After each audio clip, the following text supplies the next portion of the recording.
चलिए, बहुत बहुत स्वागत है आप सभी का हमारे खास कार्यक्रम जरूरी बहस में।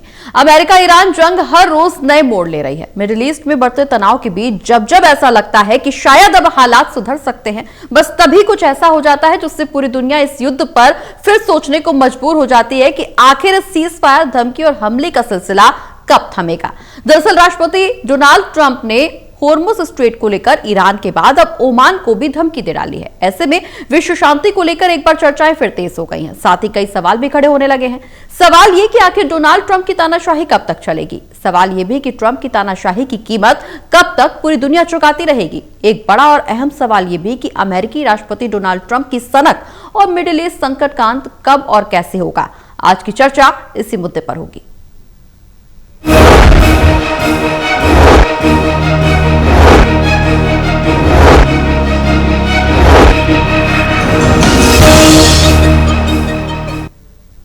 तो अमेरिकी राष्ट्रपति डोनाल्ड ट्रंप ने अब ओमान को धमकी दे दी है कि यह अंतर्राष्ट्रीय समुद्री रास्ता है और यहां किसी एक देश का कब्जा नहीं हो सकता। दुनिया के सभी जहाजों को यहां से गुजरने की आजादी रहेगी। हम इस पर नजर रखेंगे, लेकिन इसे कोई कंट्रोल नहीं करेगा। बस लड़ाई यहीं से और तेज हो जाती है क्योंकि ईरान इसे कंट्रोल करना चाहता है। ट्रंप ने हालांकि साफ कर दिया है कि होर्मुज को कोई कंट्रोल नहीं करेगा। कुल मिलाकर तनाव एक बार फिर से बढ़ गया है। ऐसे में सवाल है कि जब सीज फायर के बीच सारे घटनाक्रम अमल में लाए जा रहे हैं, ईरान अमेरिका में फिर तनाव बढ़ गया है, तो यह सीज फायर आखिर कैसा है। सवाल जवाब का सिलसिला शुरू करेंगे। हमारे साथ मेहमान जुड़े हुए हैं संजय कुलकर्णी जी, जो कि रक्षा विशेषज्ञ हैं। इसके अलावा ललन प्रसाद जी, जो कि वरिष्ठ अर्थशास्त्री हैं। आप दोनों का बहुत बहुत स्वागत है। दोनों के साथ चर्चा की शुरुआत करेंगे, लेकिन सबसे पहला सवाल संजय जी आपसे, जिस तरह से सीज फायर को लेकर के ऐलान किया गया कि दोनों देशों के बीच में फिलहाल मौजूदा जो स्थिति है वो औपचारिक तौर पर, कथित तौर पर सीज फायर की है, लेकिन जिस तरह से घटनाक्रम निकल करके सामने आ रहे हैं, सीज फायर का कोई भी यहां पर कानून अमल में नहीं लाया जा रहा। जब मन आता है डोनाल्ड ट्रंप धमकी दे देते हैं, जब मन आता है ईरान उस पर सैन्य कार्रवाई कर देता है, जवाबी हमला कर देता है। ये सीज फायर आखिर कैसा? बहुत बहुत धन्यवाद प्रगति जी और को पैनल जी को भी। सवाल यह है कि जिस प्रकार से अब हम कहें कि पहले 39 दिन तो आपको जबरदस्त लड़ाई हुई, उसके बाद लगातार आज 80वां दिन है और इस दिन तक तकरीबन शांति रही। और पिछले 2 दिन से जिस प्रकार से बंदर अब्बास पे यूएस हमला कर रहा है, ये साफ दर्शाता है कि ईरान के ऊपर दबाव डाला जा रहा है कि जो भी डील करना है आप जल्दी करें। अब ट्रंप का ये कहना है कि डील को जान करके ईरान सोचता है कि ट्रंप प्रेशर में है क्योंकि अमेरिका में इलेक्शंस है। तो ट्रंप ने साफ कह दिया है कि इलेक्शंस हो या ना हो अमेरिका में, ईरान को उससे कोई लेना देना नहीं। हम वही करेंगे कि हम स्ट्रेट ऑफ होर्मुज को खुला रखना चाहेंगे और यूरेनियम को लेकर के बातचीत जरूर करेंगे, लेकिन ईरान को किसी प्रकार से भी न्यूक्लियर बम देने की काबिलियत नहीं रखेंगे। तो ये 2 बातें वो साफ है।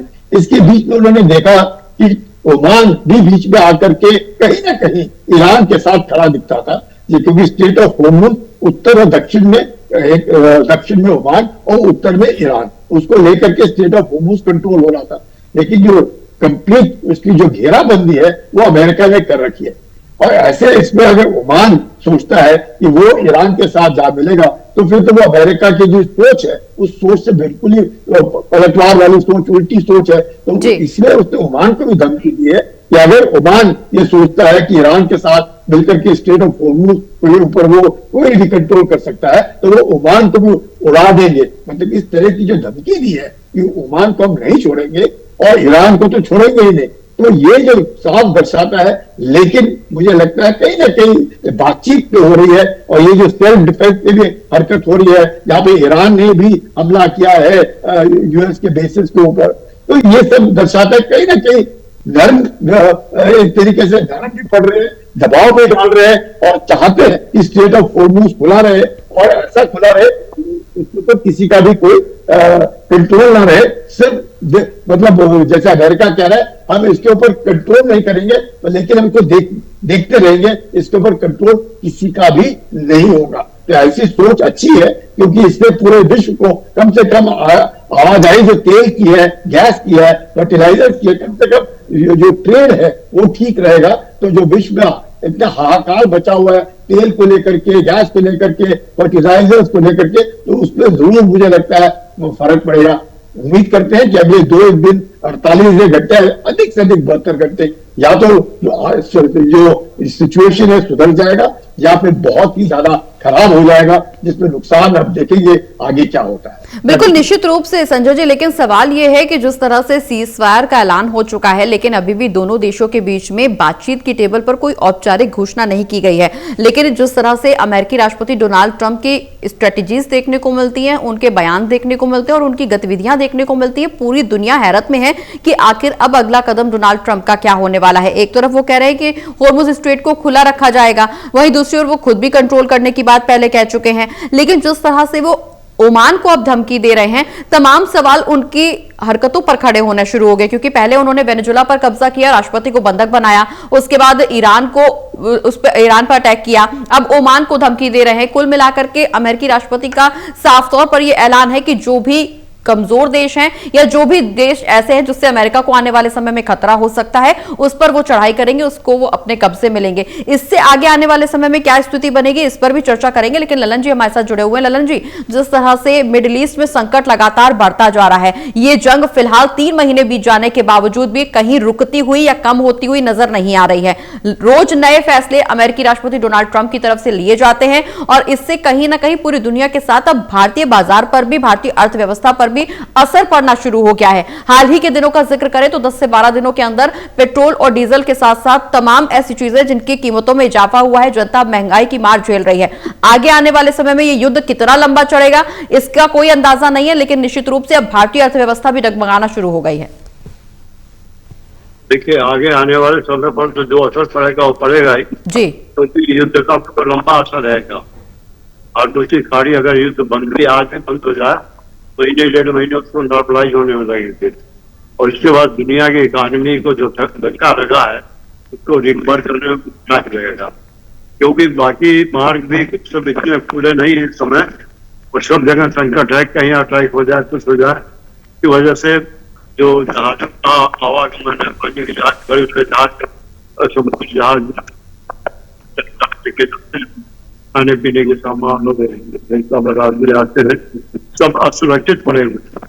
तो इसकी वजह से सभी देशों में जो आवश्यक वस्तु है उसकी किल्लत बढ़ रही है, परेशानी बढ़ रही है। और पेट्रोल और डीजल का तो आप देख रही हैं आने का क्या हो गया है।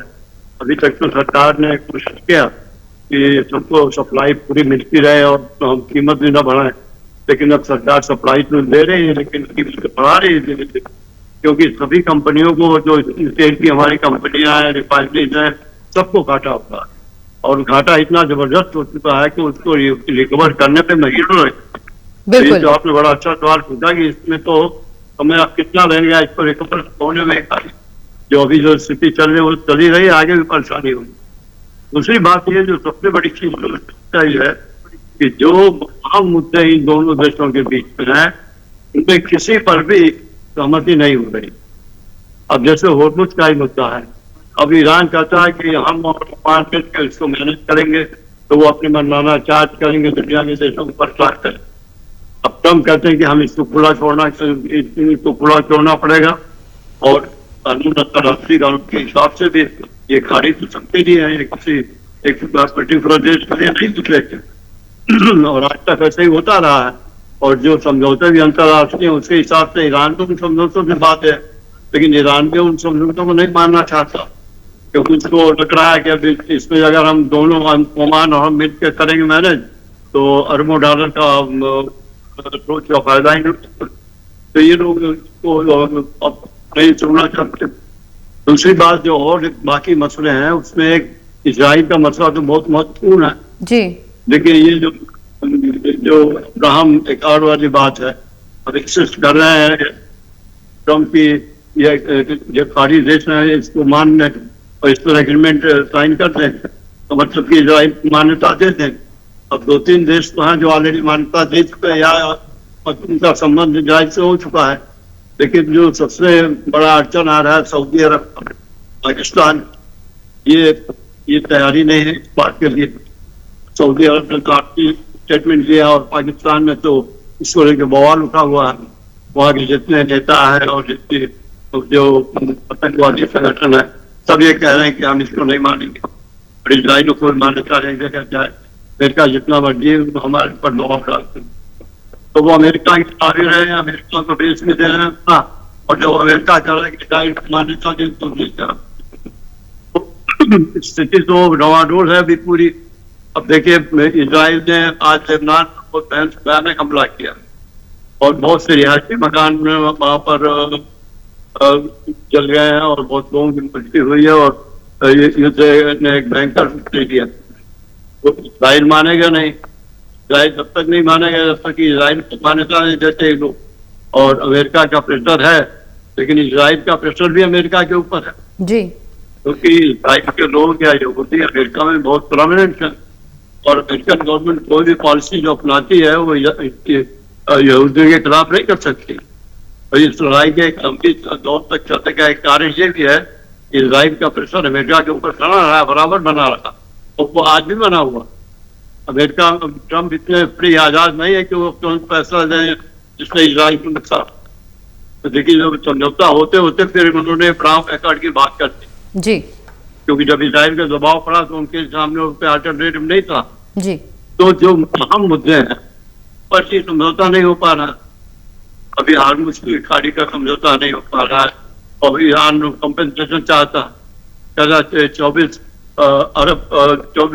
बिलियन डॉलर का जो हमारी संपत्ति सी थी अमेरिका ने वो तोड़ दी और उसके लिए उन्होंने कहा कि 12 अरब तो इमीडिएट दे हमें, तब हम समझौते कोई समझौते में ट्राई करें। तो अब ये कि अमेरिका को भी तैयार होना पड़ेगा इसको देने के लिए, क्योंकि बगैर दिए तो ये समझौता नहीं होता है। तो अब अमेरिका के सामने भी दुविधा है जी, या तो ईरान को पूरा कंपनसेशन दे, अपनी सारी सेनाएं और अपनी नेवी वहां से हटाएं, और क्योंकि ईरान का ये भी शर्त है कि अमेरिका अपनी नेवी के यहाँ से हटा दे, हमारे तो जितने पोर्ट है वो सुरक्षित हो जाए। तो अमेरिका तुरंत वहां से अपनी नेवी हटाए, अपने एयरपोर्ट हटाए, अमेरिका ने जो बेस बनाए वो हटाए। ये सब ट्रम्प को करना पड़ेगा अगर समझौता करना है।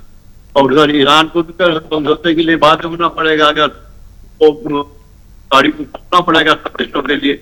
और जो यूरेनियम की बात अभी तक कोई समझौता नहीं हो पा रहा, तो अमेरिका कहता है यूरेनियम ड्रग्स हमेशा और परमाणु मत बनाओ। और वहाँ जो ईरान में लीडरशिप है उसमें नेपाल हो चुका है ऑलरेडी, जो वहाँ के रास्ते हैं और सिविलियन लीडर्स है वो चाहते हैं कि समझौता हो धीरे धीरे, लेकिन जो वहाँ की मिलिट्री है कमांड है जिनके हाथों में इस तरह कोई समझौता करने में तैयार नहीं है जी, कहते हैं हम तो परमाणु बम बनाएंगे, ये हमारा राइट है और तो इसके मामले पर नहीं चुकेंगे। ये भी कहते हैं कि हम चार्ज करेंगे जो जहाज गाड़ी पे जाएंगे तो करेंगे। तो जो हम मुद्दे हैं सब में किसी में समझौते का रास्ता बनाने की कोशिश तो हो रही है लेकिन नहीं हो पा रहा है जी।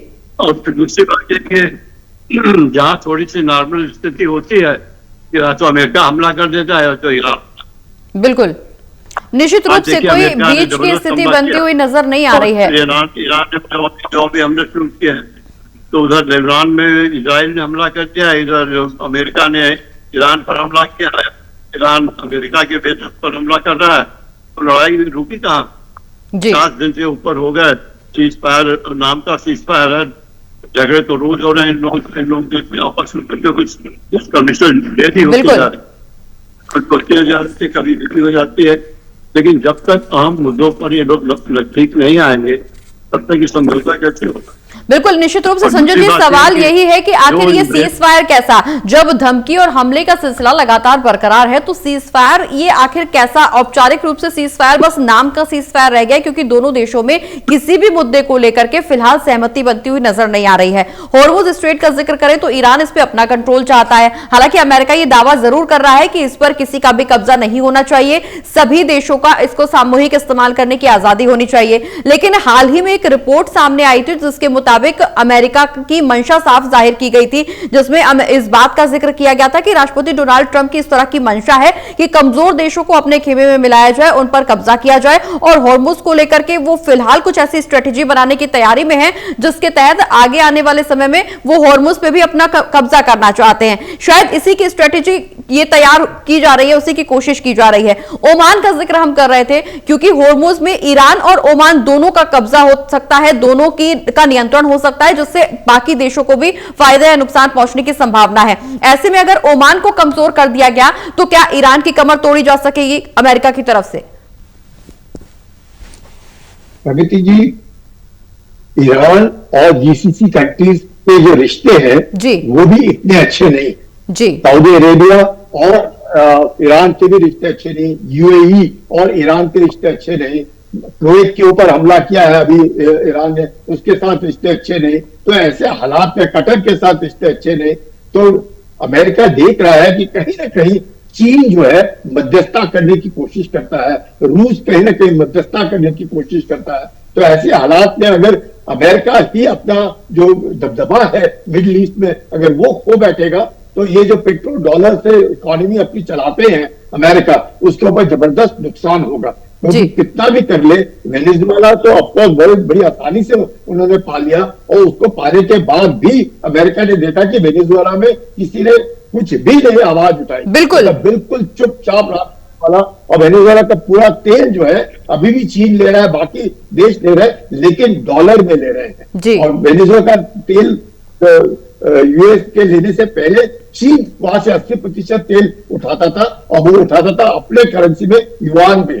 अभी जिस प्रकार से चीन ईरान का तेल लेता है, अब ईरान की एक बड़ी जबरदस्त प्रॉब्लम है कि ईरान का पूरा रेवेन्यू जो आता है 60% रेवेन्यू आता है तेल से, और 90% उसका एक्सपोर्ट है तेल। और वो तेल 90% में से तेल $400 अरब का 25 साल का जो संधि हुई है ईरान की चीन के साथ, यानी कि चीन उठाएगा। अगर चीन तेल उठाएगा और 90% इसका पूरा जो निर्यात होता है वो तेल ही है, तो पूरी की पूरी जो इकोनॉमी है ईरान की, वो तेल के बलबूते पे चलती है। अगर तेल के बलबूते पे चलती है, वो तेल चीन उठा रहा है 90%, तो इसको तो कोई शक ही नहीं है कि अमेरिका की निगाहें तो चीन के ऊपर है कि चीन किसी भी प्रकार से मिडिल ईस्ट के अंदर खाड़ी के देशों के बीच में अपना प्रभाव ना जमाए। तो ऐसे इसमें कहीं ना कहीं एक जबरदस्त कश्मकश हो रही है। अमेरिका का मानना यह है कि उसको तेल के बेचने से कोई बना ही नहीं है। कहता है तेल उठाए कोई भी उठाए, लेकिन उठाए तो डॉलर पे ले। अगर कोई तेल अपनी कीमतों में लेता है या बार्टर सिस्टम में करता है तो वो अमेरिका को मंजूर नहीं है, क्योंकि अमेरिका डॉलर से प्रिंट करता है और पेपर करेंसी है, और उसके लिए कोई उसके पास सोना उसने रखना नहीं है, उसने सिर्फ डॉलर प्रिंट करना है। और पूरा स्विफ्ट में जो ट्रांजैक्शन होते हैं वो डॉलर के द्वारा होते हैं। तो वो अमेरिका खोना नहीं चाहता है। कहीं ना कहीं अमेरिका को डर था, अभी भी है, ब्रिक करेंसी आ जाएगी, युआन आ जाएगी, यूरो आ जाएगा, लेकिन मुझे नहीं लगता है इस तरह की कोई परेशानी होनी चाहिए। अधिक से अधिक 10% 15% हो सकता है, पर डॉलर ने अपना दबदबा जमाया है। और जो विश्वास आज की तारीख में अमेरिका के ऊपर है डॉलर को लेकर के, कम से कम, या उनकी जो आर्थिक व्यवस्था को लेकर के है, उसमें कोई खामी नहीं देखती, क्योंकि चीन के ऊपर विश्वास करना अभी भी पूरे विश्व में बहुत मुश्किल होता है, क्योंकि चीन एक हाथ से देता है और बाकी सारा कुछ खींच लेता है। तो ऐसे इसमें जब चीन की भी जो एक तरीके से जो छवि है वो बहुत खराब है, अमेरिका की छवि ऐसे मामलों में खराब नहीं है। तो ये एक तरीके से दूसरी तरीके से भी लड़ाई चल रही है। लेकिन हाँ, इसमें कोई शक नहीं, चीन के अलावा यूरेनियम को लेकर के देख लीजिए, यूरेनियम वो चाहता है कि ईरान जो है किसी भी प्रकार से कोई भी न्यूक्लियर ये नाम का बनाए। अगर न्यूक्लियर आर्मामेंट बनाने की कोशिश करता है तो इजराइल जो है उसको उसके अस्तित्व का डर है, क्योंकि अगर आप देखते हैं जो भी ईरान कमाता है उसमें से तकरीबन $10 अरब वो अपने IRGC के ऊपर खर्च करता है, और IRGC पे खर्च करता है, और $1 अरब से भी ज्यादा वो हमास, हिजबुल्लाह, हूदी, सीरिया में और इराक में जितने भी आतंकी संगठन है जिन्हें हम आतंकी कहते हैं, वो आतंकी नहीं मानते हैं। उनको लगता है वो एक आजादी की लड़ाई लड़ रहे हैं, तो यहूदियों को समुद्र में फेंकने की बात कर रहे हैं। तो ये सब बहुत अलग अलग विचार के होने के कारण उधर कहीं ना कहीं अमेरिका को लगता है जो भी डील हो वो ऐसी हो जो परमानेंट है, जिसमें किसी के अस्तित्व पे आंच ना आए। इसराइल जैसे जो है, और इसलिए वो अब्राहम अकॉर्ड को लेकर के बात करते हैं कि जिस प्रकार से इजिप्ट ने, जॉर्डन ने अब्राहम अकॉर्ड दस्तखत किया है इसराइल के साथ और इसराइल के अस्तित्व के ऊपर आंच नहीं आ रही है, उसी प्रकार बाकी के देश भी दस्तखत करें, इसमें पाकिस्तान भी शामिल है। तो पाकिस्तान ने तो साफ बंद कर दिया, पाकिस्तान ने कहा हम नहीं करेंगे, और पाकिस्तान एक ऐसा देश है जो मध्यस्थता भी करने का कर रहा है। तो ऐसी मध्यस्थता का क्या फायदा जिसपे यूएसए का भरोसा नहीं, पहले ईरान का भरोसा नहीं। तो ये सब कुछ एक बड़ा सा कैच 22 सिचुएशन है जिसमें से बाहर निकलना इतना आसान नहीं है। इसलिए अमेरिका ने बम बरता है। इसलिए कि अगर ईरान के ऊपर, क्योंकि अगर 13 अप्रैल से लेकर के घेराबंदी ईरान की कर रखी है, तो ईरान का जैसे मैंने कहा तेल ही है जो बाहर जाता है, उसी का वो पैसा कमाता है।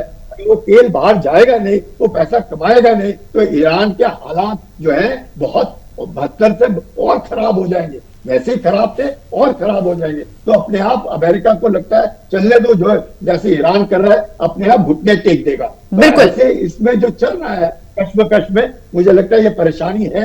तो उम्मीद करते हैं कि अगले 72 दिन में या एक हफ्ते के अंदर कहीं ना कहीं कुछ ना कुछ साफ नजर आएगा, क्योंकि पूरे विश्व भर में परेशानी हाहाकार मचा हुआ है। तेल को लेकर के, गैस को लेकर के, अमेरिका में कीमतें बढ़ी है, हिंदुस्तान में कीमतें बढ़ रही हैं। तो ये परेशानी है और इसका फायदा कौन उठा रहा है? ईरान उठाने की कोशिश कर रहा है। ईरान को लग रहा है कि इससे पूरे विश्व का प्रेशर अमेरिका पे आएगा और अमेरिका उसको हल्के हाथ से छोड़ देगा। और अमेरिका ने अब ठान लिया कि वो ईरान को नहीं छोड़ेगा। अगर ईरान के मदद के लिए आएगा तो उसको भी नहीं छोड़ेगा। तो ये जो एक है, जैसे ललन साहब बता रहे थे, इसमें इजराइल जो है फायदा उठा रहा है और लेबनान को 10 और पूरा का पूरा सदर्न लेबनान को वो खत्म कर रहा है। इसलिए क्योंकि उसने देखा कि 22 साल तक जो उसके ऊपर कब्जा था इजराइल का सदर्न लेबनान, उसके बावजूद भी हिजबुल्लाह ने अपने वहां पे पांव जमाए। उस पांव जमाने के कारण नॉर्दर्न इजराइल को परेशानी हुई, तो वहां पर भी इजराइल लगा हुआ है। तो ये सब एक जबरदस्त एक अस्तित्व की लड़ाई। बिल्कुल, निश्चित रूप से एक ऐसा चक्रव्यूह रच दिया गया है जिसमें तमाम देश शामिल तो हो गए हैं, लेकिन निकल अब कोई नहीं पा रहा, चाह करके भी कोई इससे बाहर नहीं आ पा रहा। ललन जी, समय की कमी है, बहुत संक्षेप में आंसर दीजिएगा। जिस तरह से मौजूदा स्थिति जीडीपी की बनी हुई है, भारत की अर्थव्यवस्था की बनी हुई है, अगर अन्य देशों की तुलना करी जाए तो यहाँ पर ईंधन की जो कीमतें हैं वो लगभग 30 से 40% बढ़ी है, लेकिन अगर भारत का जिक्र किया जाए तो मैं 7 या 8% अभी ईंधन की कीमतों में इजाफा हुआ है। महंगाई अभी भी कंट्रोल में है, लेकिन हालांकि बढ़ती हुई नजर आ रही है। अगर इसी तरह से मिडिल ईस्ट में संकट बरकरार रहता है तो किस तरह से भारत की अर्थव्यवस्था पर असर पड़ेगा और उससे पार पाना देश की सरकार के लिए कितना चुनौतीपूर्ण? आपने बड़ी अच्छी बात है, विकल्प तो है, अगर दोनों देश करें खत्म हो सकता, लेकिन इसमें मध्यस्थ की भूमिका बहुत जबरदस्त होती है।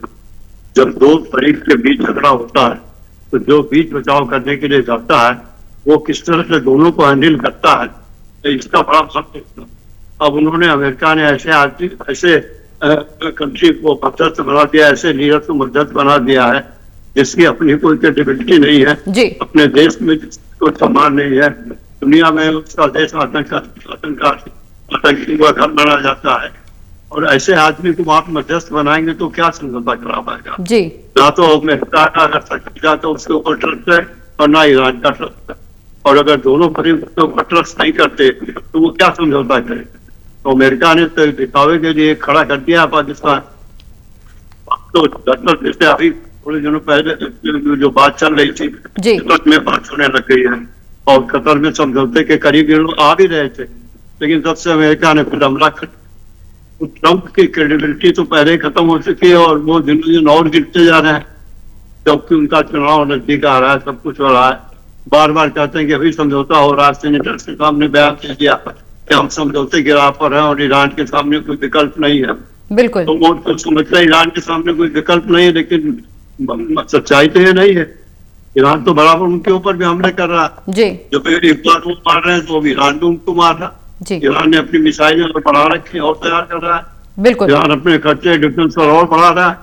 तो ईरान तो इस बात के लिए कमर कस से बैठा हुआ है कि चले अमेरिका देखें कितनी संस्था बिल्कुल, कुल मिलाकर के दोनों देश फिलहाल रुकने के मूड में नजर नहीं आ रहे। हालांकि सीज फायर को लेकर के जरूर कहा जा रहा है कि दोनों देशों के बीच में सीज फायर है, लेकिन सीज फायर, धमकी और हमले का सिलसिला इसी तरह से बरकरार है। सवाल यही बना हुआ है कि दोनों देशों के बीच मिडिल ईस्ट में जो संकट बरकरार है उससे कब तक राहत मिल पाएगी, ये युद्ध आखिर कब रुकेगा, और न सिर्फ भारत बल्कि पूरे देश, पूरी दुनिया की अर्थव्यवस्था कब लगाम पर लग पाएगी, कब जितनी महंगाई बढ़ रही है वो वापस से पटरी पर लौट पाएगी। सबकी जुबान पर यही सवाल कि आखिर ये युद्ध कब रुकेगा और इस युद्ध से हुए नुकसान की भरपाई कब तक संभव हो पाएगी। बहुत बहुत शुक्रिया आप दोनों का चर्चा में शामिल होने के लिए। तो आज की जरूरी बहस में फिलहाल इतना ही, छोटे से ब्रेक के लिए रुक रहे हैं, जल्द वापस आ रहे हैं।